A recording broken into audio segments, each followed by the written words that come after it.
મારું કરો ગેસ. તો આજે આપણી પાસે આવી ગઈ છે આ ગાડી આપણે ટાટા ટિયાગો. તો ટાટા ટિયાગો માં આપણે સીએનજી કમ્પ્લીટ ફિટિંગ કરી દીધું છે. તો દેખાડી દો કઈ કીટ આપણે ઇન્સ્ટોલ કરેલી છે. તો ચાલો દેખાડી દો. તો આપણે આ ગાડીમાં મિલાનોની સિક્વન્શિયલ કીટ ઇન્સ્ટોલ કરેલી છે.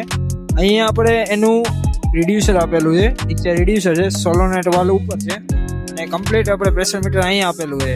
એપ સેન્સર અહીંયા આપેલું છે અને જે આપણે ફિલિંગ હોલ લગાડેલો છે કમ્પ્લીટ આપણે કંપનીના હોલમાં જ લગાડેલો છે. તમને દેખાડી દઉં. અહીંથી કમ્પ્લીટ કંપનીના હોલમાં જ ઇન્સ્ટોલ કરેલો છે.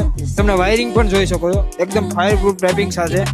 અને પેટ્રોલ જેવું જ પિકઅપ આપવા માટે આપણે અહીંયા એ બૂસ્ટનું એડવાન્સર લગાડેલું છે જે સીએનજીમાં પેટ્રોલ જેવું પરફોર્મન્સ આપે છે. પાછળ બૂટ સ્પેસની વાત કરી દઉં તો કેટલી બૂટ સ્પેસ આપણે ગાડીમાં વાપરવા મળે.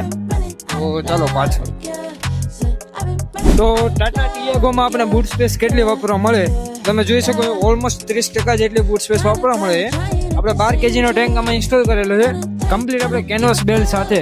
અને કેનવાસ બેલ્ટ આપણે નીચે આપેલો છે અહીંયા. અને તમે વાલની ક્વોલિટી પણ એનઆરવી વાલની ક્વોલિટી પણ જોઈ શકો છો કમ્પ્લીટ. અને 30% જેટલી બૂટ સ્પેસ આપણે વાપરવા મળે. અને આ ગાડી આપણી જવાની છે મેન્યુઅલ ટ્રાન્સમિશનમાં.